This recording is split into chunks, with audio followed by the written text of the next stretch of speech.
Hi, everyone. I think we're waiting for our educators to be brought on screen. So excited to see everyone here.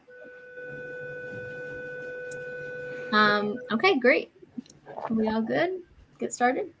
So I am so excited to be moderating this panel. We are so pleased to have 4 educators who are from across the country working directly with students right now in the classroom and to share their stories. So I am Medha Tare. I'm the Senior Director of Research at the Joan Ganz Cooney Center.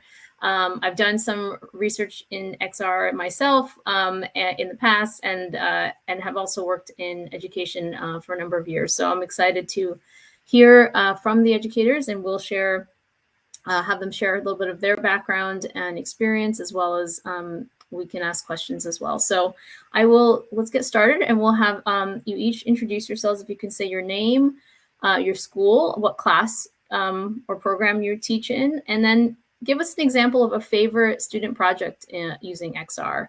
Let's start with Kwaku, Aning. I was hoping you were going to go alphabetical. I was like, I don't know what project to share. Okay.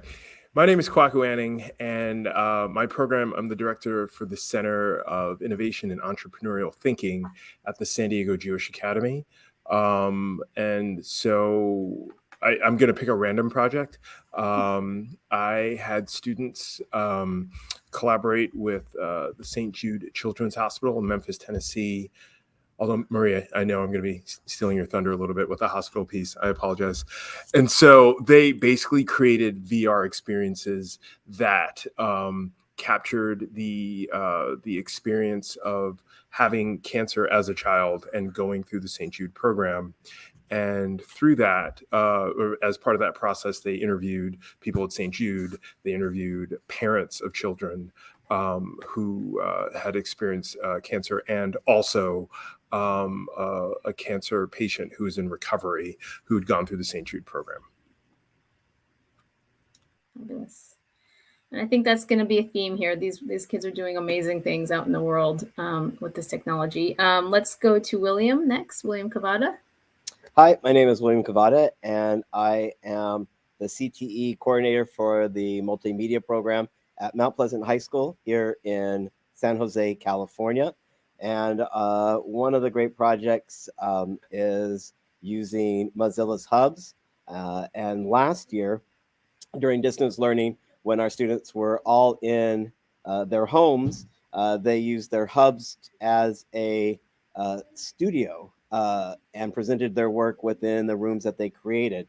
And it was a multimedia immersive room so that students could join each other at the end of the year and watch their films and also come together in the room. So that it wasn't just me playing the video on Zoom. They would go into the room and then they would meet up with each other. They could communicate. And that was a really great bonding, especially at an end of the year where I never saw the students' faces and there were black screens. And so for them to be able to go in and meet each other kind of really gave that collaborative sense to the classroom at the ending.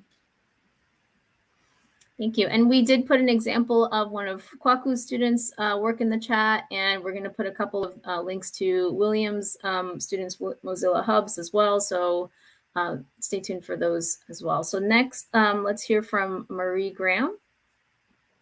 Hello, my name is Marie Graham, and I am the director and founder of a virtual reality lab in Atlanta, Georgia. The students have done amazing work. And like Kwaku mentioned, the hospital, the kids developed something called the Island that is used for children in physical therapy. And it's doubling to tripling the amount of physical therapy that patients can do.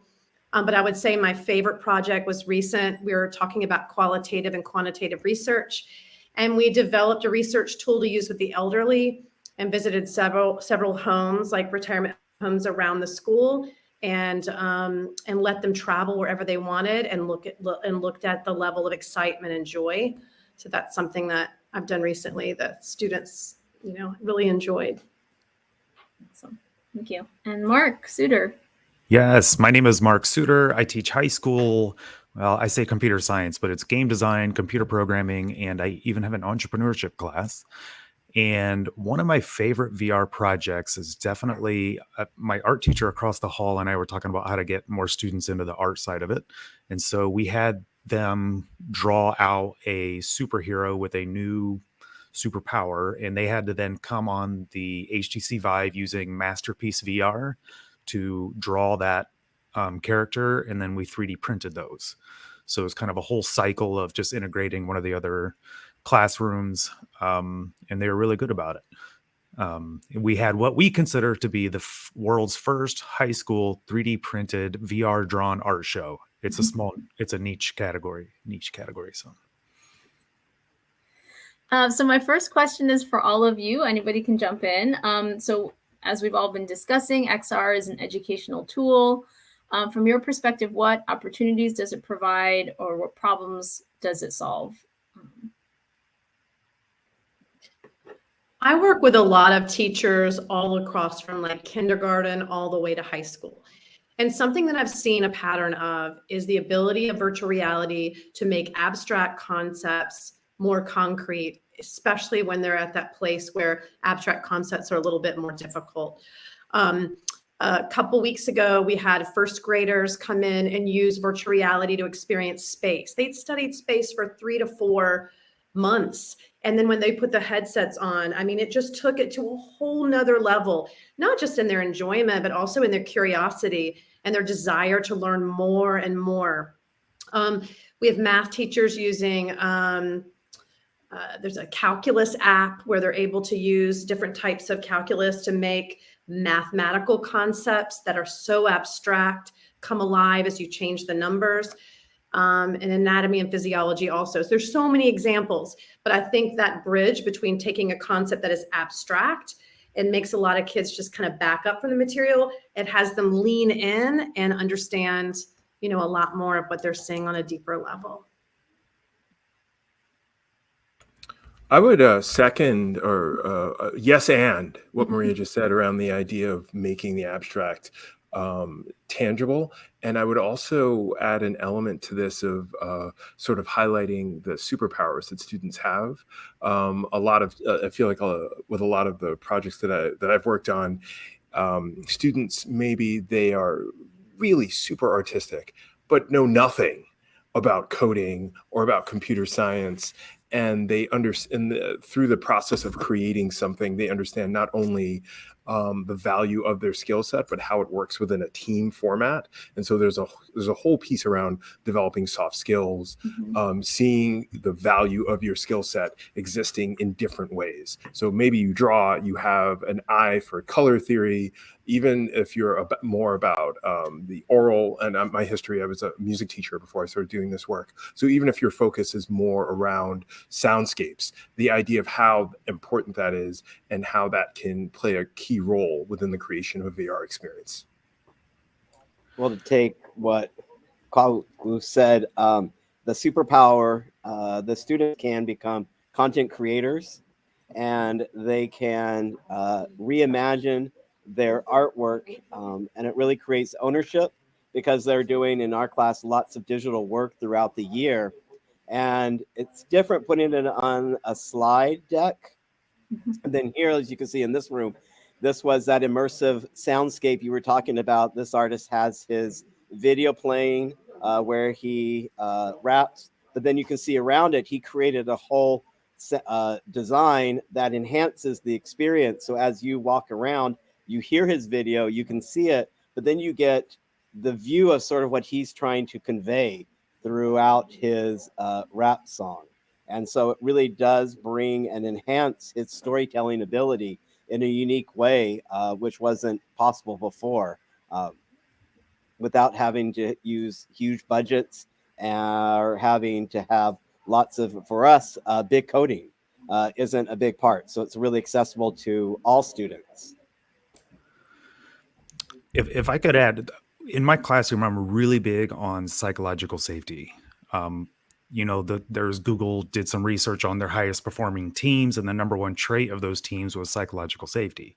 They felt safe to take the risks.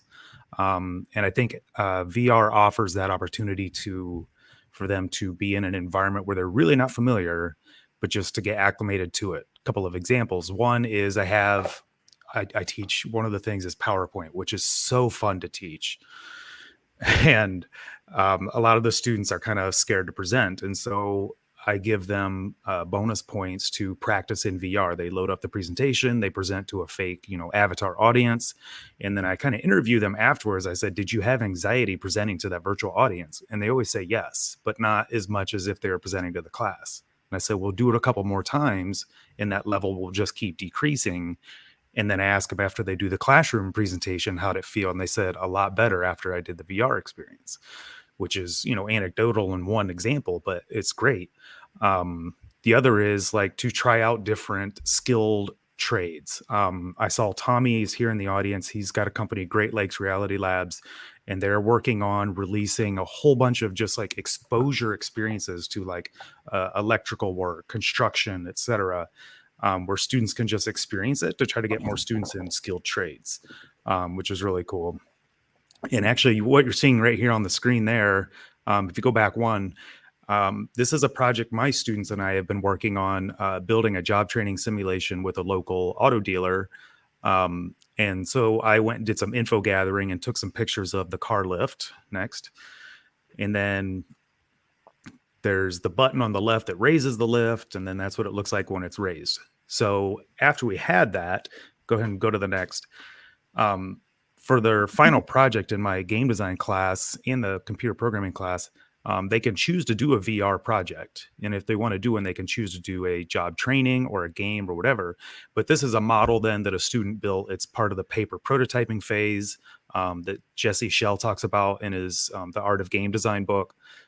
It's basically build it out and kind of act out the different steps. And you can see the awesome little air wrench there on the tire after you put the lift up next. And then stage 3 is then, of course, then prototyping within the software, whether you use Unity, Unreal, doesn't matter, but the stages are all kind of similar. And then the students are learning about agile development and those types of things. So it's kind of ugly right now, but it's supposed to be ugly before it gets pretty. It's got to work first.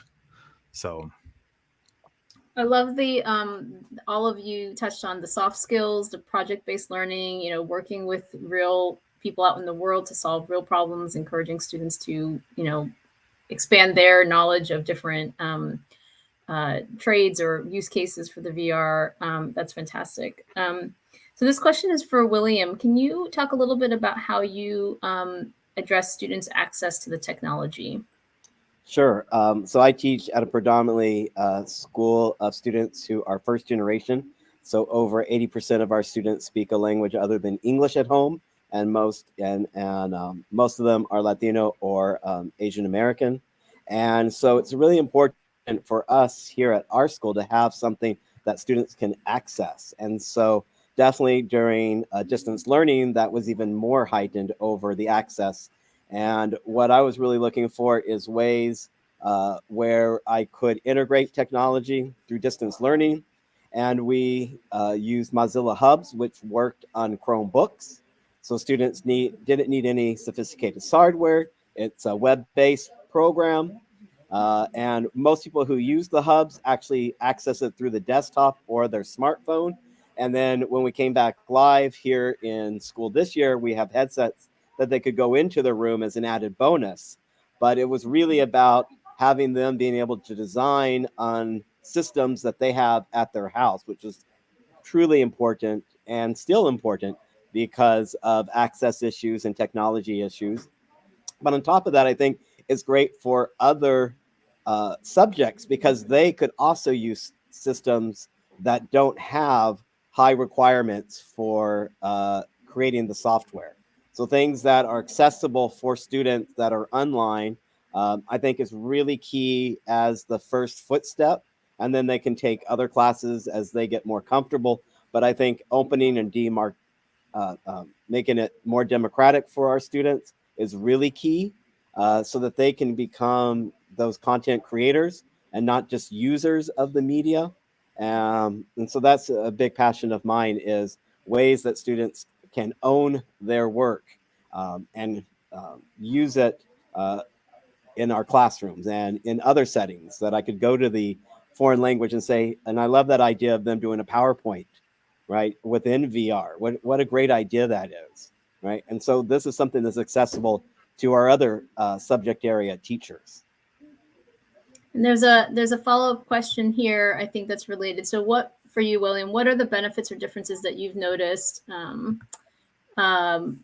between your use of hubs versus other meeting platforms? And this, the second part of this, I think, could be any of you also. What should other teachers consider when choosing an immersive meeting platform? So the big difference is that they can bring their own media into it, and they can bring a wide range of media. So they can bring their audio files. Our podcast can be in there, and you can hear the podcast. And so it's not just listening to it, but you're hearing and seeing. You can bring your videos in there. You can bring in your 2D artwork, and then you can even bring in your 3D artwork all into one space. And there's not a platform that allows them to bring all of those media items in. And at the same time, they still own those medium items. And so they can pull down any of their media from the hubs to their desktop. So they can carry it with them as well. So it's also a locker, which is another great thing for them, as being able to hold on to all those media assets that they're creating in the classroom. And it's a way for them to store it, and then they can take it with them once they leave the classroom or use it at home as well. Yeah, I love that portfolio idea for them to take their work with them. Marie, can you talk a little bit about how you or your school integrates VR into sort of broader curricular goals? I know you spoke a little bit earlier about quantitative research and things like that are related to other standards. It's interesting because it's really just starting to ramp up as we moved buildings and as the teachers became more and more exposed to VR. The first thing I always try to do is to meet with the teachers and to look at the curriculum. You need to demystify virtual reality, because even though it's been around for a while now, teachers are very just hesitant with new technology, and it's just access. I had a teacher who wanted to use this in her anatomy and physiology classroom. She was very hesitant, so I just let her take a headset home. It's doing pop-ups where people can actually play with things without feeling like people are watching them. It's looking at the curriculum at the beginning of the year and helping them find connections. Something that I don't feel that's out there right now is something that would be an easy tool for teachers to be able to find the connections with the curricula and in virtual reality. I think that is something that would be helpful. What you're seeing right here is on the left. That is one of the students working with an elderly lady who was hilarious, because after this picture was taken, she said someone stole her cane, and we spent 30 minutes looking for it until we found out she didn't have one. Mm-hmm. So that was great. And then on the right is a pretty magical moment. And it is the moment the first patient used the island to do physical therapy. This kid in the picture had a catastrophic football injury and had really not wanted to do any PT or OT. And when we brought that in, he'd been there 2 weeks, and he's leaning over now, and the other kid is showing the PT what we were doing on the iPad with the experience. And this kid did this for 30 minutes, and this patient did not want to take it off. So those are two kind of magical moments. I think telling people about these is important, but I really think that taking this into professional learning at the very beginning, and I would love to see someone create something that found those connections. That's good to hear.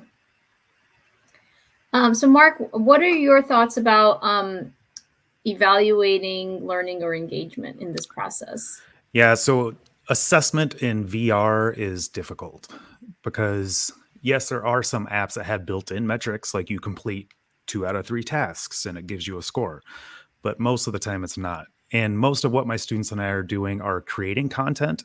And so my assessment usually revolves around, again, going back to the psychological safety of this is a fairly new technology for them. Some are getting one at home or whatever, but making them feel safe to basically push the limits of what they can do. And what I mean by that is, yes, they get a grade. I have to put in grades for like the info gathering of a job training simulation, then their paper prototype pitch.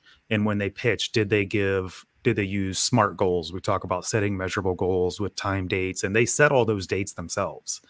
So I'm trying to make everything as real world as possible by tying it to community partnerships with companies, and then having the students' work then be shown to those companies so they know they're getting feedback from the actual client. But the assessment isn't, well, the client gave you a 9 out of 10, so you got a 90. It's more, did you engage with the client? That's the part of the assessment that I'm looking at. And so yes, there's different lessons they have to complete to learn how to develop. We use Unity in my classroom. I know Unreal is popular too. But it all revolves around the psychological safety of making them feel comfortable diving headfirst into it. In fact, their final projects, I tell them, I don't care if you finish your project. They're like, what do you mean? I said, pick something that is what you think would be difficult and then a half step above that. I said, if you get done too early and you sit there and do nothing, that's a problem. But if you pick something too difficult, get as far as you can, working bell to bell every day. I said, don't worry about it. You'll get your points if that's all they're worried about. So I try to take away that threat of, well, if I make a mistake while I'm developing, I'm going to lose. No, you're not. That's part of learning. I'll show you how to Google things, right? Not just giving them answers, all of those types of things. That's great. It's ongoing, and it seems like they're very involved in their own engagement. I know, Kwaku, when we spoke earlier, you also had some thoughts on this topic of assessing or having students' reflection. If you want to share on that point. Yeah, well, yeah, I think I know that there was an earlier talk around assessment of creation within VR, and I love what Mark was just describing, the whole idea of the growth mindset piece and the idea of learning more through failure. And so I think Medha, the piece that you're referring to is the actual reflection on that. Because it's one thing to make a ton of mistakes and to be like, well, I'm not exactly sure how I even got there. But if you cut out the portion where you actually reflect on your process and you actually even share out, whether it be with an instructor, with a teacher, and what I found is even more effective with a larger group of kids who are working on similar projects or who have similar problems, you share out what your struggles are. That is where the learning actually happens. If you're doing everything right, and it's more of a paint by numbers approach to learning. And I see Mark laughing. We're all guilty of it because we want to get the kids into it. So it's like, all right, this is step 1, this is step 2. Did you watch the video? Step 3, you're done. You're not really learning anything except to look for the next video. And there's a point that I think William and Marie also made around the creation piece and the idea of the emphasis of design. And I just wanted to make sure that I mentioned this because I meant to say this earlier. I love companies like Zoe and even Steve I see on here, so I'm going to mention this, what Unreal is doing with blueprints, where they're taking the they're taking the emphasis away, or the access point. They're lowering it by not making coding the barrier to creating. I'm not saying that kids shouldn't learn how to code, or that at a certain point they shouldn't understand the code behind what they're doing, but the learning and the reflecting is deeper and more enriching if you can start from a place of, what is it that I want to create? And how did I model it out? And even this book that Mark was talking about, I bought this thing. We talked about it a week ago, and it's brilliant.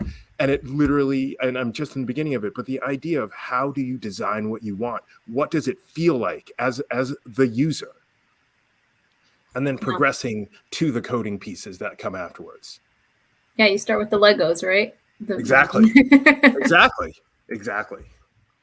Well, on that topic, I think also, how do you make this XR work, coursework, or projects more inclusive, Kwaku? I know we had some conversations about that, and maybe the coding piece is one barrier, but maybe there are others as well. And so, especially if we're speaking to, I feel our audience is more industry based here. I've mentioned before the barrier of entry for students, but what's the barrier of entry for educational environments? And I know we talked about this in our pre-meeting. Literally, my role is to shepherd teachers into this process. Marie has a similar role because we're both in independent schools. But public schools, way more kids, way more teachers. And they're lucky if they have someone like Mark or William who can help guide that process. And Mark and William, I'm assuming, are doing it primarily in the context of their own classes. So what I mean by that, how easy is it for either a piece of hardware or software to fit into the tech infrastructure of a school? There's tons of filters. There are things that are allowed and things that aren't allowed. Randomly, Facebook isn't really allowed in a lot of schools. So how does that tie into your hardware and your software that you need to bring into a setting so that kids are even exposed to this, let alone feel comfortable enough to create and tell their own stories?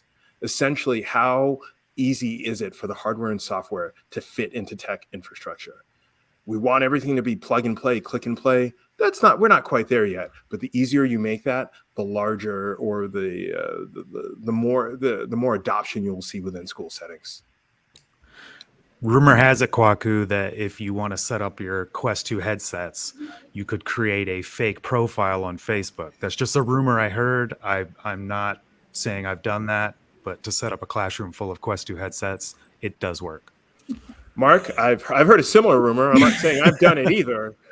But even to that point, the idea of educators having to, I think it's almost we're tapping into the educators' creativity for the wrong things. Should we have to be creative about how to get the items to work in our classroom, or could we save that creativity and use it in the way that Maria uses it, where you're creating these spaces and these situations where students are able to connect with the real world, are able to see the weight and the impact of their creativity through this medium? Yeah, the first company that creates that software that is able to manage a whole classroom full of headsets remotely, Thank you. adding Thank content, removing content, permissions, all that kind of stuff, they're going to jump way out in front. Yes, and also syncing with your learning management system in your school. Oh gosh, yeah. That's a stretch goal. I'm sorry. And I think and yes, and also not making it single platform. So making it a desktop, making it a headset. So you got to make it so it's on a multi-different platforms so that you interact on it on different levels and depending on what the technology you have at your school, because every classroom is different. We have some schools that are still, built like 150 years ago and their internet is really low. And kids might be better with their phones in the classroom using it than what the school has. We have other schools that are all wired and they're ready to go. So you have that multi-dimension going on. So you need to make it accessible on many different levels and platforms as well, to work within the school system and with the IT and all the other constraints, especially in large urban districts that is a whole nother issue about access and bringing it in. So I think that's a big conversation to really make for developers out there, is not to develop for the highest end, but to also think about almost, the bare bottoms. What can we produce? I think another thing that really has been a struggle, I have a friend who's in a big public school and she said, well, we just can't afford it because not every kid can have a headset. And I was like, no, you can do this in stations. And they had 4 headsets. And I went and I was like, okay, this is, we're going to set up like 4 stations. And we did some like pre-work and some design. And then they jumped into the VR and I showed her how to time it. And, like a little bell would go off and then they would go to a reflection place. And I feel like teaching teachers, or at least showing them how to use stations with virtual reality is a game changer, because a lot of them are just like, well, we just don't have the money, so we can't do it. And giving the resources is not enough. You actually need to push into the classroom so that they're comfortable. That's great. So this is coming back to some of the things that have been talked about. How supportive has your administration been in your adoption of AR, or what do you recommend to teachers looking for more administrative support?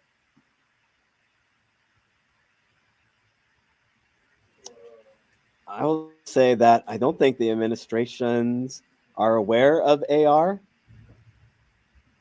To be the truth, that right now is probably not on their radar. And I think they would have lots of questions about like how it works. And so I would recommend definitely maybe talking and getting other teachers first using it, and then getting your admin. So having a network of teachers within your school, I think that would be a great way to leverage AR.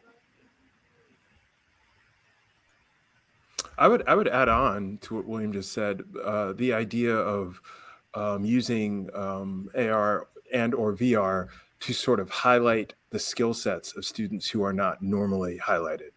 So you might have kids who are great athletes, cool. You have kids who do well on tests, that's great. What I've noticed in every project, the kids who aren't necessarily all-stars in one way, once they find their sweet spot within this creative process, they come alive.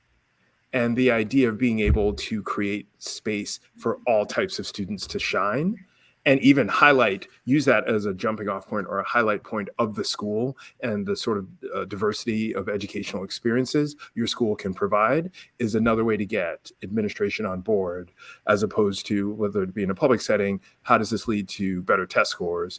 Or in an independent setting, I don't know, how much does it cost? Marie, I mean, the administration, at least at the independent schools I've worked at, are always excited by being able to see what the kids have created. So let's highlight that. Yes, and it's not just and I think this is what you were saying too. It's not just the tech kits, but I'm always like, bring me the storytellers, bring the artists, bring the designers, and those pieces. And so that when you try to leverage interest towards the administrators, they see all these types of kids coming from all different areas to XR. Yeah, the recommendation for teachers looking for admin support, I would say, is definitely, like you guys just said, is point out the cross-curricular ties. And it's not just going to be in my nerd lab kind of thing where that type of student is going to be, but also the creative, avenues for them. And there's great apps on, science, history, all that kind of stuff. There's curated lists out there.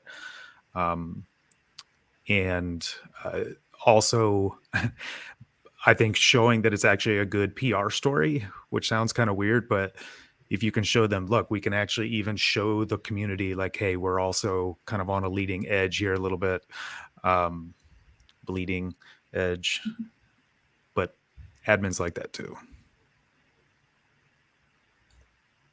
That's great. And similarly, so this is something that's come up a couple times in the questions. What advice do you all have for educators who are getting started?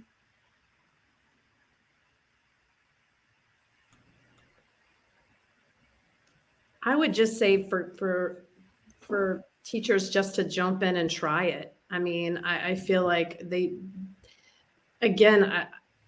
public school I just referenced, they had access to a few headsets. They were in a closet. Sometimes public schools and independent schools will get items and they just don't feel comfortable. So not hesitating and not feeling like, when we started our lab, I got so excited and my boss was like, so do you know a lot about this? And I was like, no. And he's like, do you know how to code? I'm like, no, but I'll figure it all out once we get everything. And so, I think that is finding the teachers who don't mind jumping in and being excited and just trying something.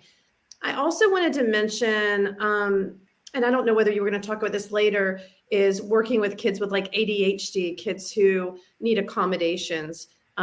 There's so many therapeutic challenges in a class with kids who have ADHD or kids on the spectrum. And there's a lot of research that is right on the cusp. I used to be a nurse practitioner, so I like to have that kind of just blurring that line a little bit. But kids with severe ADHD, VR is pretty amazing for them sometimes. And I'd love to see some work if you've got developers out there that are interested in working with kids on the spectrum too. Sometimes they're so overwhelmed that being able to focus on one thing is a lot safer for them. It feels a lot safer. My advice for the teacher that's brand new to VR, they have no headsets at all, but they're curious about it, is if it's hard for them to just jump in that psychological safety also applies to them. I would say go to your admin, go to your principal and say, hey, I'm thinking about doing this. I have no idea if this is going to work. Are you cool with that? I'm going to have to make up assessments and basically tell them it might flop. I don't know. And as soon as the principal says, yeah, go for it, then maybe they feel confident, like, okay, I'm not going to get in trouble for wasting class time or resources and that kind of thing. So once they kind of get that endorsement and sell it to them a little bit, I think it'll be a little easier for the teacher to just jump in. And of course, the ever important that Marie mentioned is not feeling like, okay, I need to go through this whole curriculum and then I can teach it. Like, no, just tell the students like, hey, I'm learning this at the same time you are. So I may not know the answers to your questions, so we're going to get really good at Googling together and make the students feel more like equals. That's a huge, culture shift. Mark, I'm going to yes and you on that. When I first started, we're doing improv. This is no longer a panel. It's all yes and. When I first started working with kids, I had the illusion that I was going to learn it along with them. And I don't know if I said this story in our pre-meeting, but so we went home, over the weekend. I was like, all right, we're learning Unity. You guys, we're all going to do the rollerball activity. And so we went home over the weekend, and then they came back. All of them were done. I got stuck and ran out of time. And in talking to them, I said, wait a minute, I've just realized this. I'm a middle-aged man with kids. You guys have unlimited free time. I shouldn't be holding you back. And I stopped. And so then my role shifted into, oh, you need space. We need to find someone who understands this source code that you weren't able to understand on your own. I will find you your resources, and I will create a scenario for you where all you have to do is to explore and use your imagination. And whatever questions I can't answer, which were so many, even today, there are a lot of questions I can't answer for kids. I can at least point them in the right direction and show them how to get to their answers, which is going to be more empowering to them, but to what Marie was saying, even the idea of just trying, there's so much value to putting yourself in the place of these students who are exploring something new. So how are we creating a scenario, whether it be us as educators, whether it be some of these companies that are maybe viewing this today, where we can situate teachers in that place and give them that creative confidence? Kwaku, I love that. I think that is brilliant. And, I tried in these VR classes, it just fail up. I would try something, it wouldn't work. I try something else, it wouldn't work. Finally, what I realized was that, these kids now, they are native. They're native to internet and technology. We're middle age, and I call myself 4011, and I try, but they pick up things like this. So what I do now, when the kids walk in, they've never done VR, I have everything unhooked, unplugged, and I'm like, okay, so get to it. And, I don't know how to set this up, and figure it out. And that in that struggle, they get excited when it works. So if that doesn't work, I have a lighthouse, that doesn't work. And if you leave them alone and you step back, that is, the old adage, whoever works the hardest learns the most, and they get it. And what you'll find is the troubleshooters are in your classroom, it's their ideas. It's getting out of their way more than anything. So it's telling teachers, you don't have to be an expert on this. Feel free in this space to play where you're comfortable, but also allowing the students to figure it out. Leave it in the box. Let them do it because they can. That's great. And then I would say yes, and it's really about, like you said, Mark, prototyping, ideate, testing, and then going back and redoing that consistently. And that's really the learning part of it, is that you'll build it, you'll test it, it doesn't work. You have to go back in and come up with some new ideas, or you might have created and decide, I know how to do a better thing, and then just scratch the whole thing.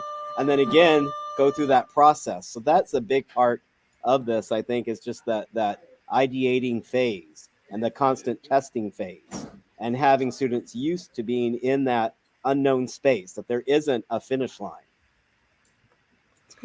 Medha, can I add one more thing to this? Yeah. this statement.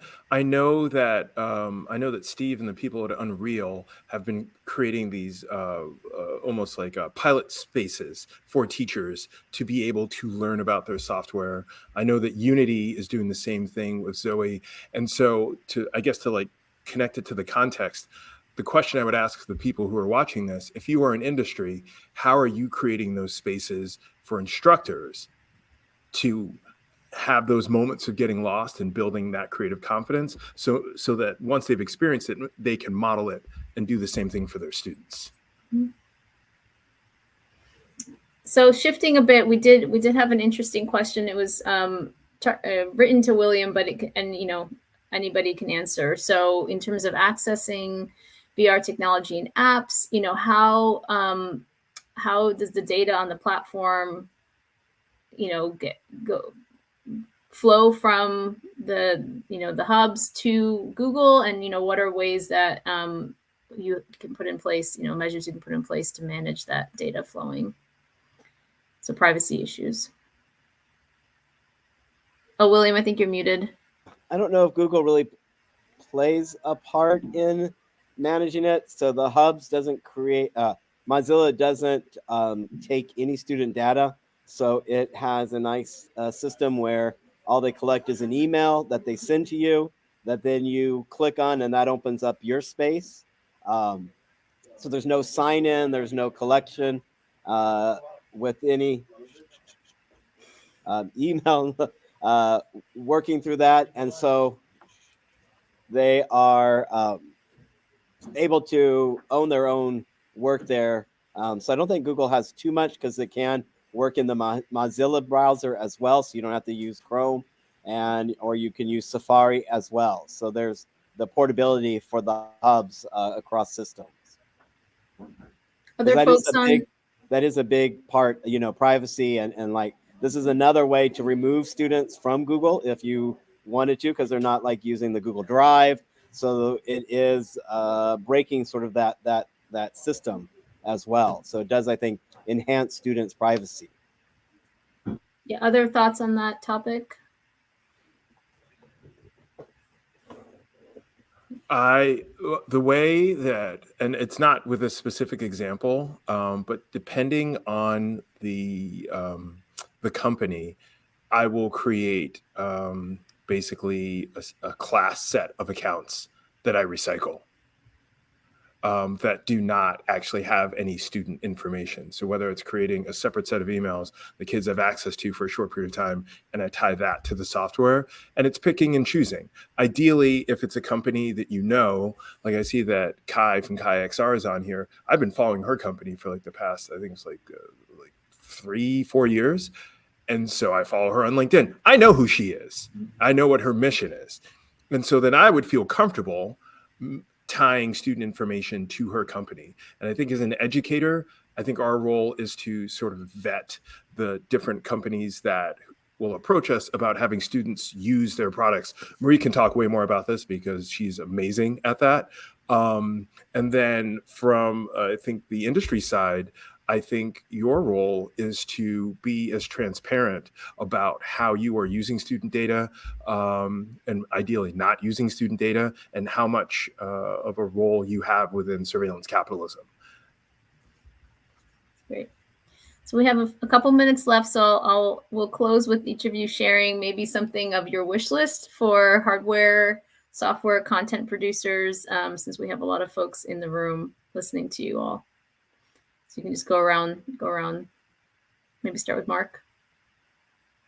On the spot. Or if you need a moment, that's fine. No, I guess two things come to mind. One is the one I mentioned earlier about there being software that is fleet management. Somebody mentioned in the chat earlier that Lenovo and Pico do have those. But for, like the Vive and Quest 2, those would be complete game changers and would speed up adoption rates a lot in education. The other wish list, I think, would be more. Yeah, I mean, Tommy from the Great Lakes Reality Labs, they're working on this projects to offer little experiences for students to try skilled trades. And I think that's always been one of my wish list things. That's why my students and I make job training simulations, is I want them to experience the creation part of it, but also I want them to consume some of those experiences. And they're just not quite there yet, but they are coming down the road. And I think a lot of schools would increase their level of students that are at least interested or questioning, hey, maybe this is a career I might want to go into in the skilled trades, because they're hurting. They need people. Go ahead, William. I think a big concern, I know I've talked to other teachers, other districts, and just on that last question is privacy. How to safeguard students' privacy, because our IT departments are following much more stricter protocols. And I really think for developers out there, following all of the rules and regulations for minors with technology, and then putting that forefront will allow our districts to adopt that technology and implement it in the classroom. So I think that's a real key is student privacy and how to manage that data and how to make it transparent, as we were just mentioning before. Thank you. I was thinking, well, the first thing I wanted to say is keep working on making creation and just creating content not so coding heavy, so that kids can, kind of start designing, using design thinking. But then I think what the most important thing is right now is in the United States, with so much polarization and all the things that are happening internationally, to me, like what makes virtual reality completely different is its ability to generate empathy. And I know we all say this, but I was thinking the other day, I have a friend who's in Kabul, who was a female principal at a school that now people over, 6th grade can't go if you're female. And now as of 2 weeks ago, she has to cover her face in public. We speak to her on Facebook, using the messenger on Facebook.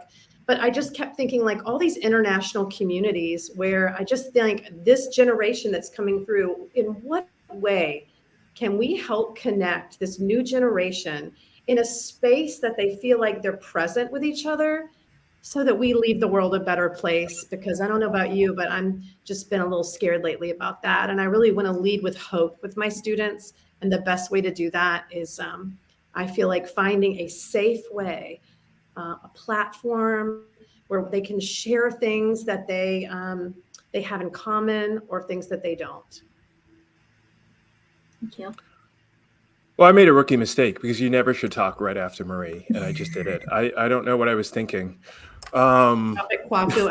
I'm like president of your fan club. Okay. Well, right back at you, Marie. But so I'm going to try. There's the piece that she just mentioned about connection. That was the first thing that came to mind. The idea, and this isn't a term that's used in VR a lot, it's more of a Web3 term, but the idea of interoperability. It feels like a lot of, especially the software pieces, they focus on something and they do it really well, which is great. If we're talking like wish, dream, something that could scale up with a kid from 3rd grade all the way through high school, that starts off with the Legos and starts off with the designs being physical, moving into digital, but literally, and I'm going to do this thing again with this book. This book is absolutely amazing. Can you say the name of it again? The Art of Game Design by Jesse Schell, that Mark Suter put me onto. I didn't get the index cards, so I'm going to have to get the one with the cards. But the idea of really helping students to develop their design chops and their skills as they're using VR as this amazing tool to do it. We use pens to work on our penmanship.